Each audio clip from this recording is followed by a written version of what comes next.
Itu sebabnya sangat mudah bagi kita untuk hidup di dalam ketakutan, karena yang kita lihat adalah masalah penyakit dan lain-lainnya yang mengerikan di dalam dunia ini. Itu sebabnya jadikan prinsip ini baik-baik dalam hidup kita, karena ada sesuatu yang Yesus ajarkan dan Dia hari ini sudah menyediakan yang namanya mata rohani patut dibuka, dan Dia sudah sediakan itu bagi kita. Itu sebabnya ada kekuatan yang luar biasa, yaitu kuasa daripada Roh Kudus yang sudah ditinggalkan bagi. Shalom semua, selamat datang di Masyarakat Kristen dalam segmen Kata Pak Pen bersama Pastor Billy Lantang. Senang sekali rasanya kita bisa kembali berkumpul dan belajar hal-hal yang menguatkan iman serta kehidupan spiritual kita. Dalam kesempatan kali ini, kita akan mengulas sebuah pesan yang sangat menyentuh dan mendalam dari Ibadah Raya GSCS Jakarta yang disampaikan oleh Pastor Billy Lantang. Tema besar yang diangkat bertepatan dengan momen Hari Pentakosta, yaitu pencurahan Roh Kudus dan bagaimana Roh Kudus memulihkan serta membuka mata rohani kita di tengah berbagai tantangan hidup. Seringkali kita hidup dalam rasa takut, cemas, dan kebingungan karena kita hanya melihat situasi dengan mata jasmani. Namun, melalui khotbah ini, kita diingatkan kembali bahwa ada kuasa yang luar biasa yang sudah Tuhan sediakan di dalam diri setiap orang percaya. Siapkan catatanmu, siapkan hatimu, tonton sampai habis, supaya maksud dan tujuan Tuhan dalam renungan ini dapat kamu pahami dengan baik, dan bantu kami dengan like, komen, dan subscribe. Let's go! Dan pribadi ini adalah pribadi yang memiliki kuasa yang sangat-sangat tidak ada batasnya. Dan hari ini kita perlu belajar, perlu mengerti bahwa kita ini sudah ditinggalkan sebuah kuasa yang dahsyat di dalam sini. Dan kita akhirnya tidak menikmati, tidak hidup seturut dengan itu karena kita nggak paham apa yang ditinggalkan sama Tuhan buat kita. Kenapa itu terjadi? Karena kita nggak mau belajar. Kita nggak mau mengerti, kita akhirnya dibutakan sama iblis dan lain sebagainya. Padahal semua kebenaran firman Tuhan sudah disiapkan, sudah disediakan sama Yesus buat kita. Nah, itu sebabnya kita perlu menarik ke belakang apa yang terjadi, apa yang merupakan rancangan awal daripada kehidupan manusia. Sehingga pada saat ini apa yang Yesus bawa dalam hidup kita itu merupakan sebuah restorasi daripada sebuah prinsip kerajaan yang luar biasa yang Dia sudah berikan dalam hidup kita. Dimulai dari Kejadian 1 ayat 26, ayat ini adalah ayat merupakan proyek ekspansi daripada kerajaan sorga. Proyek ekspansi kerajaan sorga adalah sesuatu yang dilakukan sama Tuhan. Dan Tuhan ketika menciptakan manusia, Dia tidak pernah memberikan sorga, Dia berikan bumi. Itu sebabnya di Kejadian 1 ayat 26 dikatakan bahwa to have dominion bahasa Inggrisnya. To have authority, kamu harus menguasai bumi, menguasai kehidupan, menguasai apa yang kamu hidupi. Manusia tidak pernah diminta untuk menguasai manusia lain. Manusia diminta untuk mengasihi, manusia diminta untuk menghormati manusia yang lain, bukan menguasai manusia yang lain. Itu sebabnya hal-hal seperti begini dirusak sama iblis. Saya nggak akan perdalam tentang hal itu, tetapi hari ini dirusak sama iblis. Itu sebabnya banyak manusia yang akhirnya menguasai manusia yang lain, sampai ekstrimnya kepada sebuah pembunuhan. Dan itu yang terjadi ketika dunia ini jatuh, the fall of man. Dan itu yang terjadi sejak awal. Nah, waktu manusia diciptakan, manusia diberikan ruah. Ruah itu adalah nafas daripada Tuhan, yaitu rohnya Tuhan dihembuskan ke dalam hidup manusia. Dan roh ini bertugas untuk mengingatkan manusia tentang prinsip-prinsip kerajaan sorga yang manusia patut lakukan selama manusia hidup di dalam bumi yang fana ini. Manusia diminta untuk betul-betul mengerti dan menularkan bahkan budaya kerajaan sorga. Sama seperti waktu Indonesia dijajah sama Belanda. Indonesia dijajah sama Belanda, ada seorang pribadi namanya Gubernur Belanda yang dikirim ke Indonesia. Dia memastikan bahwa budaya Belanda terjadi di sini. Bahkan sampai hari ini masih ada sisa-sisanya. Siapa yang masih makan roti kalau pagi? Ada? Sedikit ya. Oke, itu budaya Belanda bukan budaya Indonesia. Ya, itu budaya orang Indonesia makanya kan pecel, terus nasi uduk, nasi kuning gitu ya. Roti itu budaya Belanda. Kalau Bapak Ibu suka makan roti, apalagi yang seumuran sama saya, pasti tahu dulu Holland Bakery pertama kali yang dibuka itu ada di Jalan Hayam Muruk. seumuran sama saya. Kalau saya diajak sama papa saya ke sana itu sesuatu banget gitu. Karena hiburannya cuma itu di Jakarta. Dulu ya. Habis dari situ melipir ke depan dikit ada Gandhi Steakhouse. Makan es krim yang begini. Enak banget. Dari situ sebelum pulang mampir di Pasar Baru. Itu mall yang paling happening. Belum ada Ratu Plaza. Jangan ngomongin Plaza Indonesia, belum ada waktu itu. Mau apalagi. Pasar Baru. Jadi saya kalau ke Holland Bakery pesen Long John yang ada Macy's-nya atasnya. Jadi satu hari saya diundang nih ke ibadahnya perusahaan pemiliknya Holland Bakery. Saya ngomong dong, Bapak Ibu terima kasih ya udah diundang ke sini, ada direksi-direksinya lagi. Terima kasih ya dulu nih sesuatu banget nih buat saya nih, saya masih suka pesen Long John, saya bilang gitu. Sesekali saya masih kangen juga, saya pesen GoFood malahan. Karena tuh roti, saya grew up sama roti itu gitu. Selesai ibadah, saya dikasih 2 keranjang Long John. Saya bilang, Pak kalau saya makan semuanya cepat ketemu Yesus nanti. Karena enak banget sih Long John. Yang penasaran silahkan dibeli ya. Ini promosi gratis. Nah itu budaya Belanda. Sampai hari ini masih ada kota tua. Masih ada keluarga kita yang ngomong Belanda. Keluarga saya, mama papa saya ngomong Belanda. Saya pasif lah. Karena mereka ngomong ya kita ngerti, cuman kita gak diajak ngomong Belanda. Jadi ngerti lah. Mama orang India, lahir di Batu Malang. Aneh ya. Orang India. Jadi opa-oma saya ini datang dari India nih. Terus mama saya lahirnya di Batu Malang. Orang India lahir di Batu Malang, ngomongnya Jawa, ya bahasa Jawa. Karena penjajahan Belanda, fasih bahasa Belanda. Ketemu papa di Jakarta, papa orang Manado asli dari kampung Tomohon. Papa juga fasih bahasa Belanda karena opa saya Kenil di Manado. Ketemu di paduan suara di GBD Ketapang, gereja jadul. Nyanyi di paduan suara. Yang satu putih, satu gelap kulitnya. Kan Manado India. Lihat-lihatan jatuh cinta, lahirlah saya. Dua-duanya di rumah ngomong Belanda. Itu karena peninggalan budaya yang ada. Waktu Indonesia deklarasi independen dari kerajaan Belanda, gubernur Belandanya kemana? Pulang ke negaranya. Waktu manusia deklarasi independen daripada kerajaan sorga, manusia dipisahkan dari roh Tuhan. Manusia bahkan gak boleh masuk mendekati hadirat Tuhan. Makanya kalau kita baca perjanjian lama, roh Tuhan kuasa atas manusia, bukan di dalam manusia. Dan itu terjadi secara insidental. Habis itu pergi lagi. Gak ada yang diberikan sampai ke dalam yang kita peringati hari ini. Itu sebabnya waktu akhirnya itu terjadi, manusia mulai akhirnya melakukan sebuah dosa. Dan dosa pertama yang didokumentasikan di Alkitab adalah manusia membunuh manusia yang lain. Kain membunuh Habel. Dan bahkan kata kerajaan pertama kali yang didokumentasikan di Alkitab itu adalah kerajaan yang didirikan sama Nimrod. Ditulis di Kejadian pasal yang ke-10, ayatnya yang ke-8 sampai ke-10 mengatakan begini. Kus memperanakan Nimrod. Dialah yang mula-mula sekali orang yang berkuasa di bumi. Ia seorang pemburu yang gagah perkasa di hadapan Tuhan. Sebab itu dikatakan orang seperti Nimrod, seorang pemburu yang gagah perkasa di hadapan Tuhan. Mula-mula kerajaannya, ini kata kerajaan pertama kali yang didirikan sama manusia. Terdiri dari Babel, Erek, Akad, semuanya itu ada di tanah Sinear. Kalau kita baca Kejadian 11, itu adalah kisah tentang Menara Babel. Yang project officer-nya adalah Nimrod. Nimrod ini adalah cicit daripada Nuh. Jadi Nuh punya anak namanya Ham, Ham punya anak namanya Kus, Kus punya anak namanya Nimrod. Penulis sejarah yang bernama Josephus, dia mengatakan salah satu alasan kenapa Nimrod mendirikan Menara Babel itu karena dia ketakutan akan terjadi lagi yang namanya air bah. Dia nggak paham bahwa eyangnya sudah diberikan perjanjian kudus sama Tuhan, yaitu busur di langit, bahwa Tuhan tidak akan menghukum bumi ini dengan air bah lagi. Jadi manusia berusaha dengan kekuatannya sendiri untuk melawan Tuhan, untuk menggagalkan apapun yang dia rasa Tuhan akan lakukan bagi hidupnya. Dia mendirikan kerajaannya, dia mendirikan semuanya dengan kekuatan sendiri. Ironisnya, ketika Bapak Ibu baca prinsip ini, ketika ada sebuah gedung yang dibangun di dunia dan kemudian dikatakan terjadi sesuatu sama negara itu. Menara Petronas diresmikan tahun 98. Dikatakan gedung tertinggi di Asia Tenggara.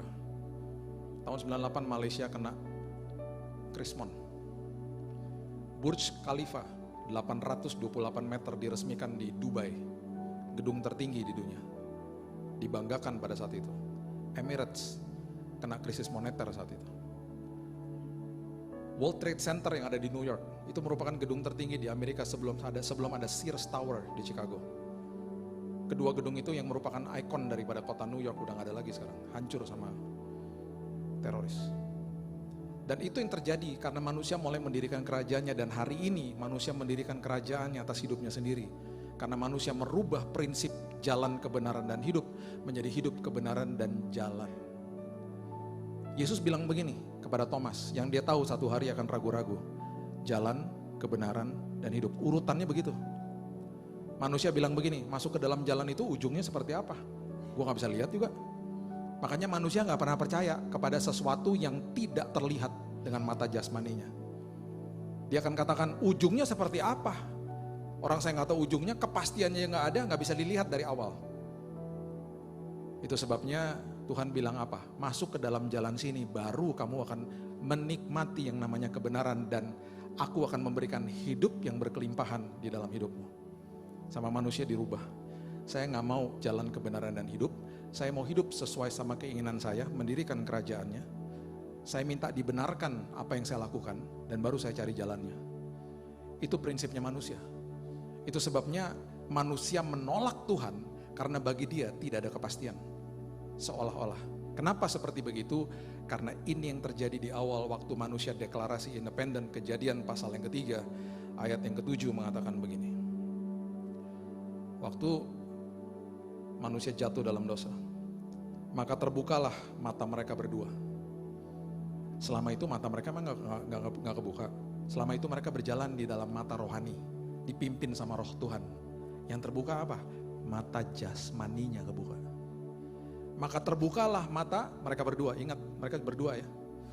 Dan mereka tahu bahwa mereka telanjang, mereka menyemat daun pohon ara dan membuat cawat. Mata jasmaninya kebuka.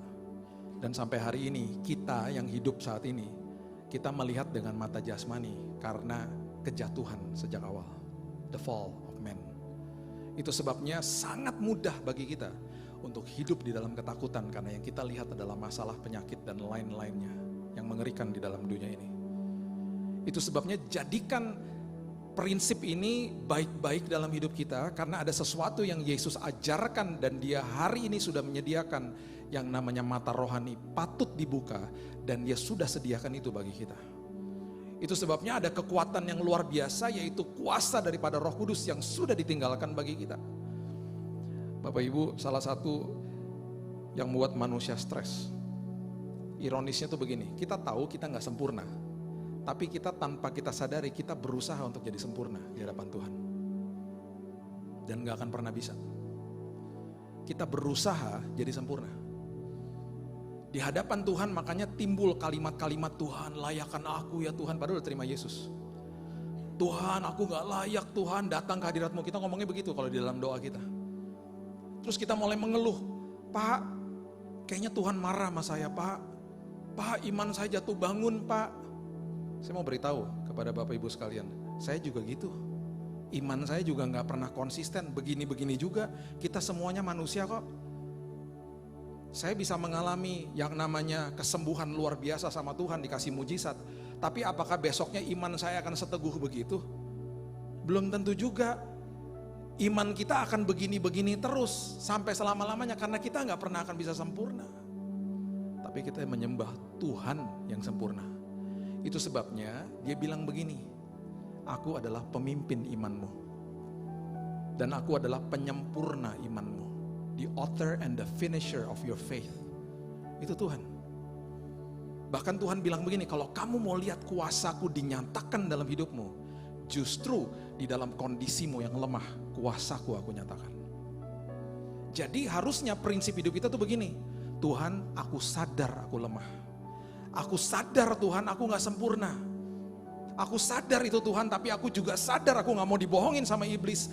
Walaupun aku merasa kadang-kadang imanku begini-begini Tuhan, aku sadar bahwa di hadapan-Mu aku disempurnakan sama Tuhan. Aku sadar bahwa posisiku ketika Engkau melihat dan memandang aku sempurna di hadapan-Mu ya Tuhan. Karena apa? Tetelestai, selesai di kayu salib. Kalau kita ngerti itu aja, kita gak akan pernah stres. kita akan tahu persis bahwa tidak pernah sedetik pun dia tinggalkan hidup kita. Walaupun kita jatuh bangun. Anak saya Raina, saya gak pernah lupa, kita lagi jalan liburan. Dia masih segini pendeknya, saya pegangin tangannya. Tiba-tiba lagi perjalanan, karena liburan jadi kita jalan kaki gitu ya.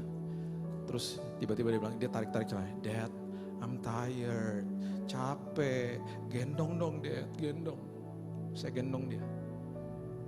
Dan saya gak pernah terlupa dia tidur di pundak saya. Dan selama perjalanan itu masih jauh, kita masih stop-stop di beberapa toko, terus kemudian kita keluar masuk, masih berjalan sampai ke hotel. Itu tangan saya udah ganti tangan sini, ganti tangan sini. Saya gak mau rubah posisi dia. Sampai tiba di kamar hotel, saya baringkan di tempat tidur. Mungkin 1,5 jam ada kali. Pegel tangan saya. Justru di dalam kondisi yang lemah seperti begitu, dia bisa merasakan kekuatan tangan saya yang sangat terbatas. Justru dalam kondisi yang dia udah kecapean, dia bisa merasakan pelukan papanya. Dia tidur nyenyak di sini saya. Apalagi Tuhan. Dia bilang gini, justru ketika engkau lemah, itu kesempatan kamu ngalamin kuasa saya. Jadi don't feel guilty, jangan rasa bersalah. Karena di hadapanku, engkau sudah aku sempurnakan. Aku akan melihat engkau seperti anakku yang betul-betul sudah diadopsi masuk ke dalam keluarga besar kerajaan Allah. Itu sebabnya ketika fast forward ke depan, ketika Yesus mulai hadir dalam hidup manusia, dan kemudian dia ada masa hiatus di mana dia berdiam diri dan dia bertumbuh, dan akhirnya dia sudah siap untuk melakukan pelayanannya. Yang mendeklarasi kehadiran dia adalah Yohanes Pembaptis. Dan Yohanes Pembaptis memulai kalimatnya ketika dia akan memperkenalkan Yesus kepada khalayak ramai pada saat itu. Karena Yesus akan dibaptis. Dia mulai di Matius pasal yang ketiga ayat 1-3 dia katakan begini. Matius pasal yang ketiga ayat 1-2 mengatakan begini. Pada waktu itu tampillah Yohanes Pembaptis di padang gurun Yudea. Padang gurun Yudea itu di Laut Mati. Kalau Bapak Ibu pernah ke Israel, disitulah letaknya. Kira-kira tempatnya di mana Yohanes Pembaptis sedang melakukan pelayanannya. Dan memberitakan, bertobatlah sebab kerajaan sorga sudah dekat.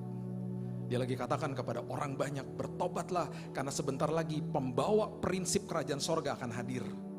Bertobatlah kembali dari prinsip paradigma lama, kembali ke dalam, masuk ke dalam prinsip kerajaan sorga. The lost kingdom yang hilang ribuan tahun akan dikembalikan ke dalam tangan manusia. Dan kemudian Yesus dibaptis, Yesus dicobai, Yesus kemudian mulai pelayanannya dia. Dan dia mengutip kalimat yang sama di Matius 4 ayat 17 dikatakan begini. Sejak waktu itulah Yesus memberitakan, bertobatlah sebab kerajaan sorga sudah dekat. It's the same thing. Itu sebabnya dia mati, dia bangkit, dia naik ke sorga. Dan pribadi yang pernah meninggalkan manusia dikembalikan dalam hidup saudara dan saya, yaitu Roh Kudusnya yang penuh dengan kuasa. Itu sebabnya hari ini apapun yang dia telah tinggalkan bagi kita, dan kalau kita nggak paham dan nggak ngerti, mata rohani kita nggak dibukain sama Tuhan, kita nggak sadar kita punya kuasa dan otoritas yang hebat di dalam sini. Yuk buka mata rohani kita supaya kita lihat kebesaran Tuhan, bukan kebesaran masalah. Dan yang paling dahsyat yang luar biasa adalah ketika dia baru bangkit dan dia memberikan sebuah contoh yang luar biasa. Dia muncul di dalam sebuah perjalanan yang sangat sederhana. Perjalanan kedua murid yang bukan ring satunya dia, yaitu perjalanan ke Emmaus. Seorang dokter namanya Dr. Lukas yang menulis kitab Lukas dan Kisah Para Rasul. Dia memberikan pertanggungjawaban, kalau Bapak Ibu baca Lukas pasal yang pertama, kepada Theophilus. Theophilus ada kemungkinan besar dia adalah pendana penulisan buku daripada Lukas. Dan dia katakan, aku sudah research. Aku sudah interview orang-orang narasumbernya semuanya.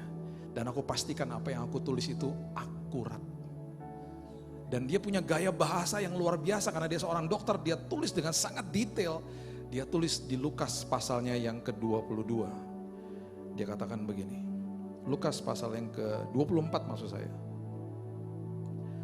Ada sebuah prinsip yang luar biasa ketika di dalam perjalanan ke Emmaus itu dimulai dari ayat yang ke-13. Dikatakan begini, pada hari itu juga 2 orang dari murid-murid Yesus pergi ke sebuah kampung bernama Emmaus. Kira-kira 7 mil jauhnya dari Yerusalem, sekitar 11 kilo. Mereka pulang ke sana, mereka bercakap-cakap tentang segala sesuatu yang telah terjadi. Mereka begitu demoted, mereka begitu rasanya sedih sekali karena mereka berpikir bahwa Mesias yang hadir dalam hidup mereka itu akan menyelamatkan mereka. Ingat, murid-muridnya masih dalam taraf kebingungan ya. Mereka masih banyak yang belum paham tentang prinsip kerajaan. Mereka masih berpikir bahwa Yesus itu akan membebaskan mereka dari penjajahan Romawi. Itu masih banyak yang berpikir begitu. Jadi mereka sedih, gurunya mereka mati secara brutal di kayu salib. Dan mereka bercakap-cakap ini dan bertukar pikiran ini. Dan mereka pasti salah satunya mungkin mendengar kabar dari Yohanes. Karena salah satu murid Yesus, satu-satunya maksud saya murid Yesus yang berdiri di depan kayu salib hanya Yohanes. Yang memberanikan diri, yang lainnya kabur. Yang lainnya satu menyangkal, satunya menjual Yesus. Yohanes melihat sendiri kematian Yesus yang secara brutal terjadi di depan matanya. Makanya dia menulis bukunya. Sangat berbeda dengan Matius, Markus, dan Lukas. Dia mulai kitab pertamanya dengan pada mulanya adalah firman. Dia mulai dengan sebuah kalimat yang terjadi sebelum Kejadian 1 ayat 1. Pada mulanya adalah firman. Dan dia tulis bagaimana kasih Tuhan kepada dunia. Makanya dia mendokumentasikan pembicaraan antara Yesus dengan Nikodemus. Makanya lahirlah Yohanes 3 ayat 16. Bapak Ibu kalau mau belajar tentang kasih, bacalah kitab-kitab yang ditulis sama Yohanes. Karena dia lihat sendiri gurunya mati secara brutal. Semua murid Yesus yang diberitahu sama Yesus, diajarkan sama Yesus selama 3,5 tahun. Mereka semuanya seolah-olah sepertinya gagal semuanya. Dan pasti banyak orang kerabat saudara mereka yang mengatakan, ya sayang ya, ini kan yang digadang-gadang jadi penerus pekerjaan Yesus. Lihat mereka semuanya kabur. Yesus tenang aja karena dia tahu belum ada kuasa kebangkitan. Ketika kuasa kebangkitan dinyatakan dan roh Tuhan dicurahkan yang hari ini kita rayakan, kuasa dikembalikan ke dalam hidup mereka. Mereka menjungkir balikan dunia dengan Injil. Matius pergi ke Afrika, dipukul kepalanya sama balok kayu sampai mati. Dan sampai hari ini hampir 70% dari benua Afrika percaya Yesus. Simon orang Zelot, dia yang bertanggung jawab sama benua Eropa. Bartolomeus dikulitin, disiram air garam waktu mati. Mereka menantang kematian. Yang tadinya mereka lari, mereka ketakutan. Mereka menantang kematian karena mereka tahu kematian sudah dikalahkan sama Yesus di kayu salib. Mereka begitu paham, di detik mereka tutup mata di bumi, mereka bangkit di pangkuan Bapa di sorga. Itu sebabnya Paulus katakan apa? Death, where is thou sting? Di mana sengatmu hai kematian? Petrus yang tadinya pengecut, dia bilang sama tentara pemerintahan Nero, salibkan saya terbalik. Saya gak layak disalibkan seperti guru saya. Pembuluh darahnya pecah satu-satu. Selama itu terjadi dia masih berteriak, terimalah Yesus sebagai juru selamatmu. Radikal mereka. Yohanes satu-satunya murid yang tidak mati, martir. Dia lari ke Pulau Patmos dan dia tulis buku Wahyu. Thomas, dia bertanggung jawab sama India. Opa oma saya datang tahun 1930 ke Indonesia, mereka sudah orang Kristen. Mereka adalah buah daripada pelayanan Thomas. Kuburnya Thomas masih ada di India. Saint Thomas. Ditusuk perutnya sama penyembah-penyembah berhala di sana. Itu benih firman Tuhan. Lahir dari seorang yang ragu-ragu sama Yesus. Dia menggegerkan India. Lihat apa yang dilakukan sama murid-murid. Mereka menggegerkan dunia dengan Injil. Karena ada kuasa kebangkitan, ada kuasa yang diberikan ke dalam sini. Dan mereka gak paham. Jadi waktu mereka pulang ke Emmaus, ini bukan ring satunya. Ini ada satu namanya Kleopas, mungkin dari 70 murid yang lainnya. Yang gak pernah dikisahkan di dalam Alkitab. Apa yang mereka lakukan. Ketika mereka sedang bercakap-cakap dan bertukar pikiran ayat 15. Datanglah Yesus sendiri mendekati mereka. Yesus sendiri mendekati mereka. Lalu berjalan bersama-sama dengan mereka. Kisah ini begitu penting sampai didokumentasikan di buku Lukas.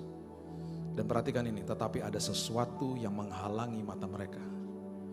Kita sudah baca tadi, mata jasmani ketika dibukakan. Ini adalah sebuah kisah yang luar biasa tentang kehidupan rohani kita hari ini. Sehingga mereka tidak dapat mengenal dia. Jangan sampai ada yang menghalangi mata kita hari ini. Dan kita gak kenal Yesus dan kita gak lihat dia di dalam hidup ini. Makanya ketika mata rohani dibukain Tuhan ya, hal-hal kecil dalam hidupmu kelihatan indah.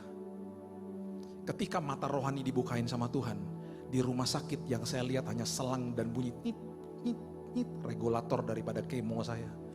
Tiba-tiba saya melihat hal-hal kecil yang saya nggak lihat sebelumnya. Tuhan terima kasih, saya masih bisa jalan ke toilet walaupun harus pegang-pegangan Tuhan. Tuhan terima kasih, hari ini saya masih bisa makan.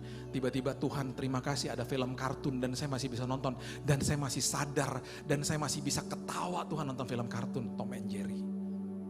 Tuhan terima kasih Tuhan ada istriku yang setiap hari mijitin kakiku. Tiba-tiba hal kecil terbuka. Tiba-tiba hal kecil jadi keindahan karena mata rohani dibukain Tuhan. Itu yang terjadi. Jadi jangan sampai hari ini kita nggak kenal, kita nggak sadar bahwa dia hadir. Makanya orang yang pertama kali itu level paling bawah, nggak lihat nggak percaya. Level di atasnya udah lihat nggak percaya. Level yang di atasnya lagi, udah lihat baru percaya. Thomas. Makanya dia kasih tahu begini, karena kamu udah lihat kamu percaya. Itu hal biasa lah. Dia tutup kalimat itu dengan sesuatu yang luar biasa. Berbahagialah orang atau diberkatilah orang yang tidak melihat saya secara fisik, namun percaya, saudara dan saya. Kita adalah orang-orang yang diberkati Tuhan. Ketika kita nyatakan Tuhan, I believe in you. Aku percaya kuasamu Tuhan. Walaupun aku gak lihat engkau secara fisik, aku percaya Tuhan engkau hadir dalam hidupku. Lihat, dia akan terus nyatakan mujizatnya sehingga nanti keluar dari mulutmu, Tuhan itu ada Pak, Tuhan itu hadir Pak, Tuhan itu dahsyat Pak. Dan kalau kita bandingkan, kita punya kesaksian satu sama yang lain, pasti mirip-mirip karena bapaknya satu. Kita kakak beradik di dalam keluarga besar Allah. Pasti benang merahnya sama. Kejadian kita semua, pergumulan kita berbeda-beda. Tapi pertolongannya serupa semuanya karena mujizatnya dinyatakan. Dan itu yang dia mau kita lakukan hari ini. Dan kalau kita baca ayat yang ke-27, Lukas 24. Yesus menjelaskan kepada mereka apa yang tertulis tentang dia dalam seluruh kitab suci. Mulai dari kitab-kitab Musa dan segala kitab nabi-nabi. Saya kalau baca ayat ini saya iri hati juga ya. Iri hati dalam tanda kutip. Maksudnya gini, aduh enak banget ya dihotbain nama Yesus sendiri. Cuman mereka gak mudeng. Mereka gak mudeng. Sama seperti kebanyakan orang yang lagi dengar firman, lagi baca firman. Saya pernah ada orang tanya gini sama saya, Pak gimana sih cara dengar suara Tuhan? Sangat mudah. Kamu baca semua tulisan-tulisan di Alkitab yang warna merah, yang Yesus sedang bicara, kamu baca sehingga telingamu dengar. Iman timbul dari pendengaran akan firman Kristus. Ketika kamu baca dengan suaramu yang keras dan kamu bisa dengar sendiri, kamu lagi dengar suara Tuhan atas hidupmu. Sesederhana itu. Kamu lagi dengar Yesus bicara sama kamu. Dan ayat 28 ini adalah kedaulatan Tuhan bertemu dengan kebebasan memilihnya manusia. Kebebasan memilih itu adalah sebuah pemberian yang paling beresiko yang Tuhan berikan kepada semua kita. Mereka mendekati kampung yang mereka tuju. Lalu Yesus berbuat seolah-olah hendak meneruskan perjalanan. Lukas menuliskan ini sesuatu yang sangat-sangat hebat. Karena dia sedang memberitahu kepada kita semuanya. Yesus berbuat seolah-olah ingin meneruskan perjalanan.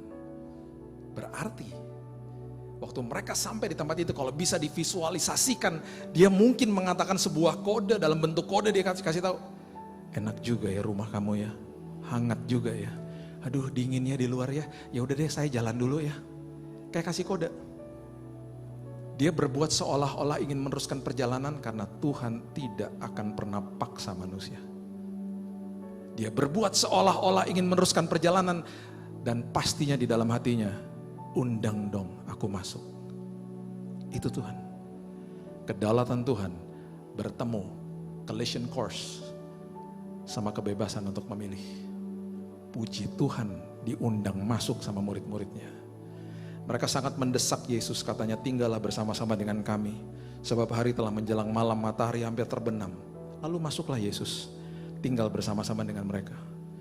Buka pintu hatimu dan bilang, yes Lord, masuk dalam hidupku Tuhan. Buka mata rohaniku hari ini Tuhan. Siapa yang suka main basket di tempat ini? Ada? Satu. Ada lagi? Bola basket bukan keranjang, basket.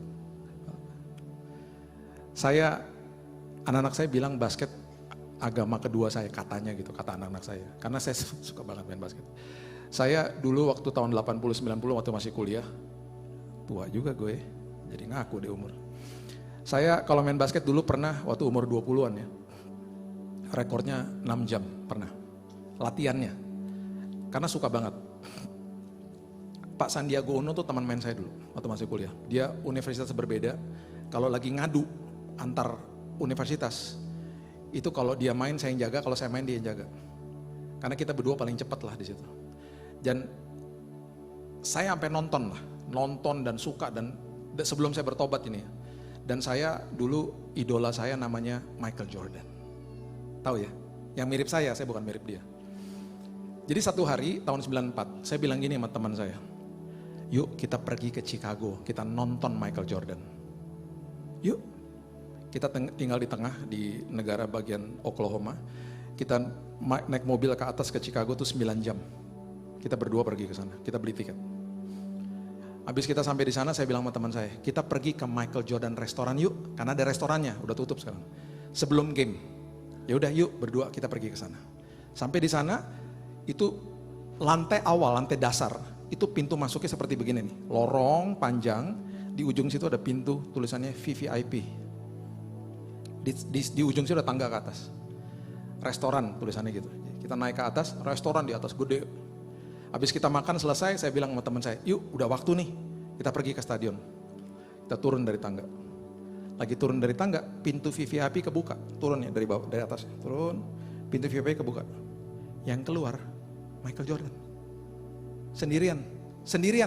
Saya nggak pernah lupa tuh dia keluar, terus dia rupanya ngomong sama orang di dalam. Oke guys, see you gitu, ditutup pintunya. Saya panik dong, lihat idola. Michael Jordan. Teman saya juga, Michael Jordan. Kita nggak bisa ngomong udah, kayak lihat hantu. Terus sendirian lagi Michael Jordannya. Saya tegur dong, Mike. Dia noleh. Bill. Percaya aja. Masih sering ke KSJS, Bill. Dia noleh, hai guys gitu. Dalam hati, ih akrab banget ya orang. Kita buru-buru turun. Bapak Ibu bisa bayangin gak? Saya, Michael Jordan sama teman saya jalan bertiga ke depan. Gak ada orang. Tahu gak saya kalau cerita ini suka sedih, tahu gak kenapa? Belum ada HP zaman itu. Kalau enggak kan kita udah selfie. Idola. Terus dia tanya, makan apa tadi? Saya bilang, terus tau gak dia, saya gak pernah lupa dia bilang gini, that's my favorite food. Saya gak tahu dia basa-basi atau enggak. Itu kesukaan, karena menu itu menu kesukaannya dia di Michael Jordan restoran itu. Kita jalan keluar, ngobrol, sampai di luar, mobil Range Rover yang parkir di depan yang saya lihat dari tadi, itu rupanya mobil dia. Dia minta kuncinya. Kunci dilempar sama petugas valet. Ditangkap sama dia. Saya dalam hati gini, gila lu cool banget sih lu. Idola. Terus dia pegang pundak saya. Aduh, di sini nih. Guys, karena dia tanya mau kemana, kita bilang mau nonton your game gitu. Guys, see you at the game katanya gitu. Ya basa-basi lah, gak mungkin ketemu juga. Thank you guys for coming. Udah, dia naik mobil. Dia jalan. Saya sama teman saya jingkrak berdua. Gila Michael Jordan. Tiba-tiba kita panik berdua. Karena teman saya bilang gini, lu kenapa gak foto? Dia marahin saya marahin dia. Lu kenapa gak ingetin gua? Jadi akhirnya saya ambil tuh kamera. Bapak Ibu, kamera zaman dulu adik-adik. Cekrek, krek. Yang ketawa seumuran sama saya ya. Terus kita gak bisa lihat hasilnya. Seminggu setelah itu baru lihat hasilnya. Ya jelek. Sekarang kan jelek delete. Dulu gak tahu. Mesti di develop dulu. Saya fotoin hanya mobilnya yang udah lewat. Kacanya hitam, Michael Jordan juga gak kelihatan. Itu foto saya simpen sampai sekarang. Karena itu bukti saya ketemu sama Michael Jordan. Jadi kalau Bapak Ibu mau lihat buktinya, cuman itu. Michael Jordan gak kelihatan juga, cuman saya gak bohong. Itu ada Michael Jordan di dalam situ. Saya kalau lagi ingat-ingat itu sedih. Tapi waktu saya baca firman ini saya jadi gak sedih. Karena saya percaya saya gak pernah dilewatin sama Yesus. Kita undang dia masuk dalam hidup kita. Dan yang terjadi sama kedua murid itu adalah ketika waktu ia duduk makan dengan mereka, ayat 30. Ia mengambil roti, mengucap berkat, memecah-mecahkan dan memberikan kepada mereka. Ketika itu, perhatikan ini. Ketika itu, terbukalah mata mereka. Tadi kita udah baca, dua orang, Adam dan Hawa, mata mereka terbuka dari rohani kepada jasmani. Di hari ini, matanya Kleopas dan temannya yang dari jasmani, mata rohaninya kebuka. Dua orang juga, mereka pun mengenal dia. Tetapi ia lenyap dari tengah-tengah mereka. Itu sebabnya mereka katakan begini, bukankah tadi hati kita berkobar-kobar ketika ia berbicara di tengah jalan menerangkan kitab suci kepada kita. Harusnya hari ini hati kita berkobar-kobar kalau baca firman. Itu tanda berarti mata rohani kita dibukain sama Tuhan.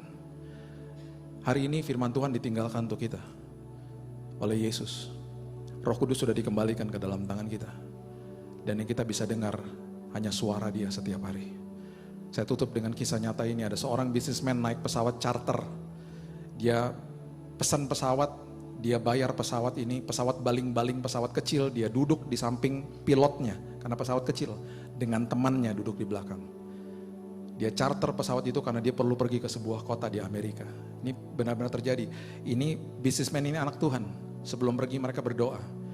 Selagi terbang, tiba-tiba ada badai. Tiba-tiba pilotnya ngomong begini, karena dia lihat tadi kan berdoa. Dia bilang gini, tolong doain lagi. Kenapa? Pilotnya tiba-tiba ngomong gini, saya ini suka pingsan kalau ada badai. Ya gimana?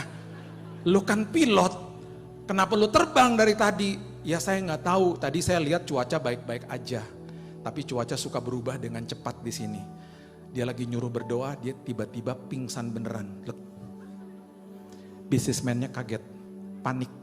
Dia ambil radio, dia teriak, Mayday, Mayday. Tertangkap suaranya dengan sebuah Boeing 747, pesawat kargo yang besar lagi melintas di situ. Ada apa katanya, kata pilot pesawat yang satunya. Dia ceritain tentang kondisinya dia. Dan pilot itu bilang begini, sebentar ya, saya sambungkan kamu dengan tower menara terdekat dekat sini. Dan gak berapa lama setelah itu ada suara masuk dari tower atau menara terdekat di airport terdekat. Dan airport itu, menara itu, orang itu mengatakan begini, saya sudah menerima your distress call. Saya sudah menerima panggilan emergency kamu. Saya sudah siapkan buku manual di depan saya, buku manual pesawat kamu. Saya tahu pesawat apa yang kamu sedang terbangkan saat ini. Itu pesawat kecil, pesawat sederhana. Saya bisa lihat kamu gak bisa lihat saya. Saya bisa lihat kamu di radar saya. Tapi kamu gak bisa lihat saya. Pesan saya cuma satu sekarang, dengerin suara saya. Saya akan pandu Bapak untuk mendarat dengan selamat. Pesan saya lagi satu lagi yang sangat penting, jangan lihat badainya. Dengerin suara saya, lihat instrumen pesawatnya. Singkat cerita pesawat itu mendarat dengan selamat. Dan ketika bisnismen itu keluar dari kapalnya, karena itu bukan kota tujuan dia tinggal di sebuah hotel. Dan sebelum dia tidur pada malam hari ada ketukan di pintunya. Waktu dia buka ada seorang pria berdiri di depan pintu dan pria itu katakan, saya adalah suara yang tadi yang memandu Bapak turun dengan selamat. Saya adalah suara yang dari tower itu. Dipeluk sama bisnismen itu. Thank you, you saved my life. Kamu menyelamatkan nyawa saya. Dan suara itu mengatakan, Bapak itu mengatakan begini, Pak, Bapak luar biasa Pak. Bapak dengerin suara saya. Dan Bapak selamat Pak. Bapak dahsyat Pak, ada orang yang pernah kejadiannya serupa seperti Bapak. Dan orang itu tidak selamat Pak, karena dia gak dengerin suara saya, dia terus lihat ke badai. Satu hari nanti, kita akan berjumpa dengan suara yang kita dengar setiap hari, namanya Yesus. Dan di saat itu ketika kita berpelukan dengan dia akan katakan, luar biasa kamu. Seumur hidupmu engkau dengar suaraku. Dan hari ini kamu pulang dengan selamat. Bapak Ibu, dia akan katakan kepada kita, saya bisa lihat kamu gak bisa lihat saya. Tapi ketika kamu mendengar suara saya, menyimpan di dalam lubuk hatimu, Amsal mengatakan itu adalah sumber daripada kehidupan dalam hidupmu. Buka mata rohanimu. Dan saya percaya, hidup kita akan berkelimpahan di dalam sini. Karena kita melihat kebesaran Tuhan dalam hidup kita. Itulah arti daripada Roh Kudus yang hari ini sudah dikembalikan dan dicurahkan dalam setiap kehidupan kita. Dan doa saya, kita menjadi orang-orang Kristen yang kalau bangun pagi tersenyum karena kita melihat kebesaran Tuhan. Berikan tepuk tangan kita untuk Tuhan kita. Setelah kita mendengarkan renungan tadi, sebelum kita masuk ke pembahasan selanjutnya, kami ingin mengajak teman-teman untuk turut mendukung perkembangan channel Masyarakat Kristen. Jika renungan ini memberkati dan menjadi berkat bagi teman-teman, Anda dapat berpartisipasi melalui donasi. Dukungan sekecil apapun akan sangat berarti untuk membantu kami terus menghadirkan konten-konten yang membangun iman. Link donasi tersedia di kolom komentar, atau Anda juga dapat memberikan dukungan melalui fitur Super Thanks di YouTube. Terima kasih atas doa, dukungan, dan kebaikan hati teman-teman. Tuhan memberkati. Sekarang, mari kita lanjutkan ke ringkasan renungan. Pastor Billy Lantang menekankan pentingnya memaknai Hari Pentakosta. Pentakosta bukan sekedar momen bersejarah biasa, melainkan hari di mana pribadi Roh Kudus yang dahulu sempat terpisah dari manusia akibat dosa, kembali dikembalikan dan dicurahkan ke dalam hidup manusia. Roh Kudus adalah pribadi yang memiliki kuasa tanpa batas. Sayangnya banyak orang percaya yang tidak menikmati dan tidak hidup dalam kuasa tersebut karena tidak memahami apa yang sebenarnya telah Tuhan wariskan. Akibat dibutakan oleh tipu daya musuh dan keengganan untuk belajar memahami kebenaran firman.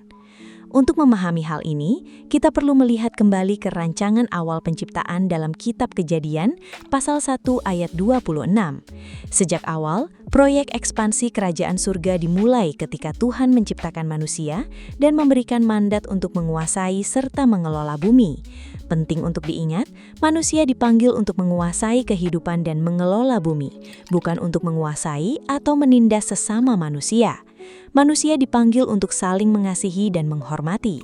Namun kejatuhan manusia ke dalam dosa merusak rancangan tersebut, sehingga timbul kejahatan, egoisme, dan dorongan untuk saling menguasai. Ketika manusia pertama diciptakan, Tuhan menghembuskan ruah atau nafas hidup, yaitu Roh Tuhan sendiri. Tugas roh ini adalah mengarahkan dan mengingatkan manusia akan prinsip-prinsip kerajaan surga.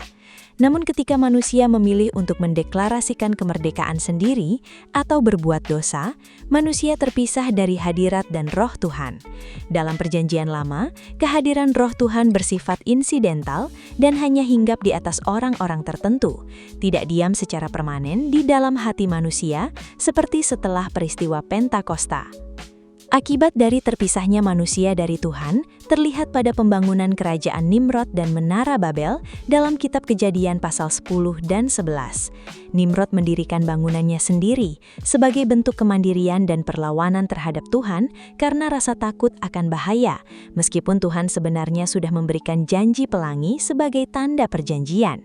Ini menjadi cermin bagi manusia modern yang seringkali mencoba mendirikan kerajaannya sendiri dengan kekuatan dan logika pribadi. Manusia cenderung membalikan prinsip hidup. Yesus mengajarkan bahwa Dialah jalan, kebenaran, dan hidup. Namun manusia cenderung membaliknya menjadi hidup, kebenaran, dan jalan, di mana manusia ingin hidup seenaknya sendiri, menuntut pembenaran atas tindakannya, baru kemudian mencari jalannya sendiri. Dampak buruk lain dari kejatuhan manusia dicatat dalam Kejadian pasal 3 ayat 7, yaitu terbukanya mata jasmani manusia setelah berbuat dosa. Ketika mata jasmani terbuka dan mata rohani tertutup, manusia menjadi mudah takut, cemas, dan berfokus pada penderitaan, penyakit, dan krisis di sekitarnya. Sebaliknya, melalui karya penebusan Kristus di kayu salib dan pencurahan Roh Kudus, Kristus datang untuk membuka kembali mata rohani kita. Pastor Billy juga membagikan penghiburan bahwa manusia memang tidak akan pernah sempurna jika mengandalkan kekuatannya sendiri. Kita sering terjebak dalam rasa bersalah dan merasa tidak layak di hadapan Tuhan, padahal Yesus adalah pencipta dan penyempurna iman kita. Justru di dalam kelemahan kita, kuasa Kristus nyata dan disempurnakan. Kita tidak perlu hidup dalam rasa bersalah yang berkepanjangan, sebab penyerahan diri dan kesadaran akan kelemahan kita menjadi pintu bagi kuasa Tuhan untuk bekerja secara dahsyat. Dalam pelayanannya, baik Yohanes Pembaptis maupun Yesus sendiri memulai pemberitaan dengan seruan yang sama, "Bertobatlah, sebab kerajaan surga sudah dekat." Pesan ini menekankan pemulihan kembali prinsip kerajaan Allah yang sempat hilang. Setelah kematian, kebangkitan, dan kenaikan Yesus, Roh Kudus dicurahkan untuk memberikan kekuatan yang radikal. Hal inilah yang mengubah para murid dari penakut menjadi pribadi yang berani mati demi mengabarkan Injil ke seluruh penjuru dunia, seperti Petrus, Thomas, dan murid-murid lainnya. Sebagai gambaran nyata tentang bagaimana mata rohani dibukakan, digunakan kisah perjalanan dua murid ke Emmaus dalam Lukas pasal 24. Awalnya, kedua murid tersebut berjalan dalam kesedihan dan keputusasaan karena fokus pada peristiwa kematian Yesus secara jasmani. Walaupun Yesus sendiri berjalan di samping mereka dan menjelaskan isi kitab suci, mata mereka terhalang sehingga tidak dapat mengenalinya. Barulah ketika mereka mengundang Yesus masuk ke rumah mereka dan Yesus memecah-mecahkan roti, mata rohani mereka terbuka dan mereka menyadari bahwa hati mereka telah berkobar-kobar sejak di jalan. Di akhir pesan, disampaikan ilustrasi sebuah cerita tentang seorang pengusaha yang terbang menggunakan pesawat kecil dan terjebak dalam badai besar. Ketika sang pilot pingsan, pengusaha tersebut dipandu oleh suara seorang petugas menara pengawas dari jarak jauh. Petugas menara tersebut berpesan agar pengusaha tersebut tidak melihat ke arah badai di luar, melainkan fokus mendengarkan suaranya dan melihat instrumen di dalam pesawat. Melalui ketaatan mendengarkan suara tersebut, pesawat berhasil mendarat dengan selamat. Ilustrasi ini menggambarkan kehidupan rohani kita. Di tengah badai kehidupan yang kelam, kunci keselamatan dan kedamaian kita adalah tidak berfokus pada besarnya masalah di luar, melainkan mendengarkan suara Tuhan melalui firman dan pimpinan Roh Kudus. Dari renungan yang disampaikan, ada banyak sekali nilai-nilai luhur dan praktis yang bisa kita ambil serta terapkan dalam kehidupan kita sehari-hari. Antara lain, pertama, menyadari kehadiran dan peran Roh Kudus dalam diri. Roh Kudus bukan sekedar teori atau konsep teologis, melainkan pribadi penolong yang nyata. Dalam kehidupan sehari-hari, kita perlu terus melibatkan Roh Kudus sebelum mengambil keputusan, baik dalam pekerjaan, keluarga, maupun hubungan antar sesama. Mengizinkan Roh Kudus memimpin berarti mau mendengarkan bisikan nurani dan ajaran firman saat kita dihadapkan pada pilihan-pilihan hidup. Kedua, mengubah sudut pandang dari mata jasmani ke mata rohani. Mata jasmani sering membuat kita panik, cemas, dan putus asa saat melihat krisis, kegagalan, atau sakit penyakit. Penerapan praktisnya adalah belajar mengucap syukur dalam segala kondisi, bahkan dalam hal-hal kecil. Ketika kita membuka mata rohani, hal-hal sederhana seperti kesehatan, makanan harian, kehadiran keluarga, dan kesempatan bernafas akan terlihat sebagai kemurahan Tuhan yang sangat besar. Mata rohani membantu kita melihat penyertaan Tuhan di balik setiap pergumulan. Ketiga, menghentikan kebiasaan menguasai orang lain dan belajar mengasihi. Sesuai dengan tujuan awal penciptaan, manusia dipanggil untuk mengelola bumi dan mengasihi sesama, bukan untuk mendominasi, memanipulasi, atau menindas orang lain. Dalam keluarga, tempat kerja maupun lingkungan sosial, kita harus menerapkan sikap saling menghormati, mengasihi, dan melayani. Menghindarkan diri dari sifat egois yang ingin menang sendiri merupakan wujud nyata dari hidup yang dipimpin oleh Roh. Keempat, menerima kelemahan diri dan mengandalkan sempurnanya kuasa Tuhan. Banyak orang merasa tertekan karena menuntut dirinya sempurna secara moral maupun spiritual dengan kekuatan sendiri. Nilai penting yang dapat dipetik adalah menyadari bahwa kita manusia yang lemah, namun kita memiliki Bapa yang sempurna. Daripada terus terpuruk dalam rasa bersalah, hendaknya kita menyerahkan kelemahan tersebut kepada Tuhan. Saat kita jujur mengakui keterbatasan kita, disitulah kuasa Tuhan bekerja memulihkan dan menguatkan kita. Kelima, membuka pintu hati dan mengundang hadirat Tuhan. Seperti kisah murid-murid di Emmaus, Tuhan sangat menghormati kehendak bebas manusia. Yesus berbuat seolah-olah hendak meneruskan perjalanan, menunggu undangan dari murid-muridnya. Dalam keseharian, kita harus secara aktif mengundang Tuhan masuk ke dalam ruang-ruang kehidupan kita, melalui doa harian, merenungkan firman, serta memberikan tempat bagi Tuhan dalam setiap aktivitas yang kita jalani. Keenam, fokus mendengarkan suara Tuhan di tengah badai masalah. Sama seperti petunjuk petugas menara dalam kisah penerbangan, ketika badai masalah kehidupan datang, godaan terbesar kita adalah terus memandangi badai itu atau besarnya persoalan tersebut. Penerapan praktisnya adalah melatih diri untuk tenang dan fokus mendengarkan suara Tuhan melalui membaca firman Kristus dan berdoa. Dengan mendengarkan firman, iman kita ditumbuhkan dan kita akan mendapatkan petunjuk yang tepat untuk melewati setiap badai hidup hingga mendarat dengan selamat. Sebagai kesimpulan, peristiwa Pentakosta dan pencurahan Roh Kudus adalah titik balik yang amat agung bagi setiap orang percaya.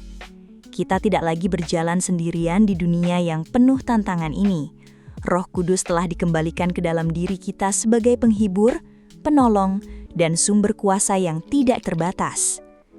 Kunci utama bagi kita hari ini adalah mau berpindah dari cara hidup yang mengandalkan penglihatan jasmani menuju cara hidup yang dipimpin oleh mata rohani. Ketika mata rohani kita terbuka, kita tidak akan lagi dikuasai oleh rasa takut, tidak akan terjebak dalam usaha mendirikan kerajaan ego kita sendiri, dan tidak akan mudah putus asa saat menghadapi kelemahan diri. Kita tahu bahwa ada Bapa yang selalu memeluk, menjaga, serta menyempurnakan iman kita. Di tengah badai dan riuk-pikuk dunia, mari kita ambil komitmen untuk terus membuka pintu hati kita, mengundang hadirat-Nya, dan memprioritaskan untuk mendengarkan suara-Nya setiap hari. Ketika kita memilih untuk mendengarkan suara Tuhan dan melangkah sesuai dengan tuntunan Roh Kudus, kita akan menikmati hidup yang berkelimpahan, penuh dengan sukacita, kedamaian, serta kemenangan yang sejati. Terima kasih banyak sudah menyimak naskah dan ulasan ini dari awal sampai akhir. Semoga pembahasan ini dapat menjadi perenungan yang manis, menguatkan langkah hidup kita, dan membangkitkan semangat baru dalam menjalani hari-hari kita ke depan. Sampai jumpa di konten-konten inspiratif berikutnya. Tuhan memberkati kita semua.